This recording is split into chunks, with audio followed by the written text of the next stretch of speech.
Bonjour et bienvenue dans le journal de l'emploi. Avec nous, David Bernard. Bonjour. Bonjour. Vous êtes CEO, donc Chief Executive Officer d'AssessFirst, donc président d'AssessFirst, une entreprise qui fait du recrutement prédictif. Alors, c'est récent, ce recrutement prédictif, mais qu'est-ce que c'est exactement? En fait, l'objet du recrutement prédictif, ça va être de pouvoir anticiper deux choses. En fait, c'est la capacité des candidats à réussir et leur capacité à s'épanouir également dans les jobs pour lesquels ils postulent. Et pour ça, en fait, la spécificité, c'est qu'on ne va pas s'appuyer sur des critères classiques qu'on peut retrouver dans un CV, dans un profil LinkedIn, comme la formation, le type d'entreprise par lesquelles les personnes sont passées, mais on va s'appuyer sur ce qu'on appelle l'évaluation du potentiel des individus, c'est-à-dire sur qui ils sont véritablement. Et donc, vous travaillez pour qui, en fait, à AssessFirst? Alors aujourd'hui, on travaille pour 3500 clients dans 30 pays différents. Donc on va avoir une grosse majorité de grosses entreprises. Ensuite, on va travailler également avec les ETI, les PME et aussi un nombre significatif de cabinets de conseil en recrutement. 450 à peu près dans le monde. Parce que, en fait, quelque part, vous répondez aux tensions actuelles sur le marché de l'emploi où il y a inadéquation entre l'offre et la demande, où les entreprises n'arrivent pas à recruter les bons profils, ils ne savent plus recruter ou... Alors, le truc, c'est que recruter justement sur ces fameux critères classiques que sont le CV ou le profil LinkedIn, ça veut dire quoi? Ça veut dire qu'on va s'attacher aux écoles, aux diplômes, aux expériences précédentes. Mais le truc, c'est qu'il y a de plus en plus de postes dans lesquels c'est compliqué de recruter. On ne trouve pas forcément des personnes qui ont fait la bonne formation ou qui ont les fameuses 3 années d'expérience préalable avant, par exemple, de prendre le poste junior.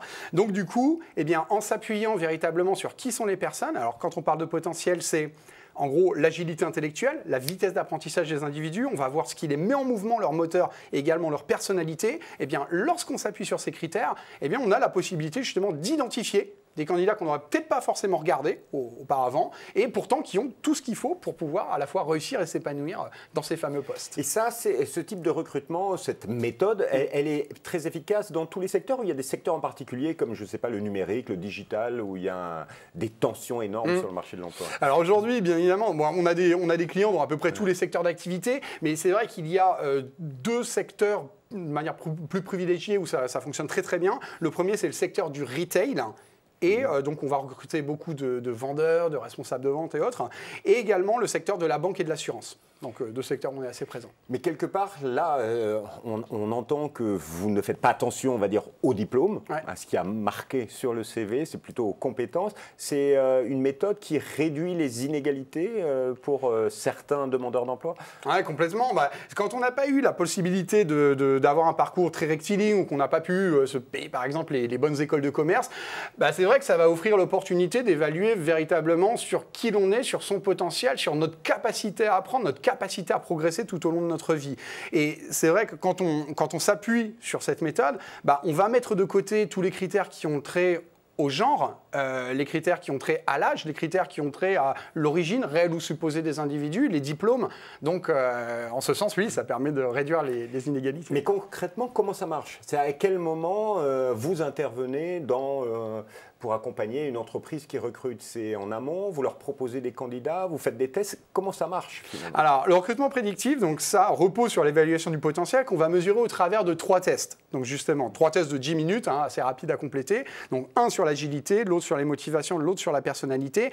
Et de plus en plus, nos clients déploient cette solution en phase amont de la présélection. C'est-à-dire, on a même des clients, comme le BHV Marais, par exemple, du groupe Galeries Lafayette, qui maintenant regarde beaucoup moins les CV et qui fait la première sélection de ces candidats sur cette base du potentiel. Vous n'êtes pas des chasseurs de tête, vous êtes un outil pour les chasseurs de tête et les RH. C'est exactement ça. C'est exactement ça. C'est une solution qui va leur permettre de gagner du temps dans le cadre du processus de présélection, tout simplement parce qu'ils ont accès à des informations qui ne se voient pas au travers d'un CV, et également des outils qui vont leur permettre donc, de donner la bonne information qui va permettre de prendre une décision plus éclairée. Et pour les jeunes ou les demandeurs d'emploi, quel est l'avantage de cette technique? C'est vraiment, ça leur ouvre plein de postes différents? L'avantage, il est assez énorme, en particulier pour les jeunes diplômés notamment. Quand on est jeune diplômé, on n'a pas forcément tout un track record, tout un parcours. En gros, ils ont tous fait à peu près, quand on prend les personnes qui sortent d'une école, ils ont tous fait, ils ont suivi les mêmes cours, ils ont le même cursus, ils ont tous fait à peu près les mêmes stages dans les mêmes boîtes. Donc, ce qui va leur permettre de se distinguer c'est qui ils sont véritablement. Et là, le recrutement prédictif est là pour ça. Justement. Alors aujourd'hui, c'est une pratique qui est de plus. Vous avez 3500 clients, vous avez dit, mais ça se développe, c'est quelque chose qui se généralise ou pas? La croissance, elle est comme ça en fait. Quand on regarde depuis les 3 dernières années, ça s'est vraiment accéléré. Mais j'ai envie de dire, enfin là, ça fait 1 an, tous les 3 mois, on voit une croissance qui est absolument ahurissante sur le nombre à la fois d'entreprises qui font appel à nous, mais également en termes d'usage des entreprises qui sont déjà clientes. Et donc j'imagine que l'entreprise se développe et donc vous recrutez également, c'est ça? Absolument. Donc on a déjà recruté 12 profils depuis le début de l'année et là on a encore une dizaine de postes ouverts, principalement dans les domaines du développement informatique et du commercial. Et vous-même, vous appliquez cette méthode de recrutement prédictif pour trouver la perle rare? Même punition pour nos clients, exactement. Que ce soit pour recruter un stagiaire ou pour recruter une personne à un poste stratégique, en effet, on va s'appuyer sur cette méthode. Aujourd'hui, pour terminer, si vous aviez un conseil à donner à des personnes qui cherchent un emploi, ce serait quoi? Le conseil que je donnerais aux personnes, surtout, c'est d'être véritablement elles-mêmes. Parce que c'est vrai que parfois, on peut se dire, bon, voilà, je vais chercher à coller à l'image que le recruteur a du candidat idéal pour décrocher le job.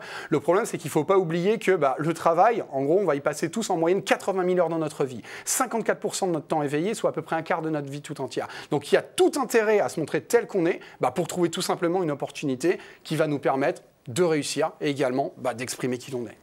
Monsieur Bernard, merci infiniment. Merci à vous. Si vous voulez en savoir plus, vous pouvez aller sur le site d'Assist First, www.assessfirst.com, et puis vous pourrez candidater pour les offres d'emploi à venir sur l'entreprise. Quant à nous, on se retrouve bientôt pour un nouveau journal. Au revoir et à bientôt.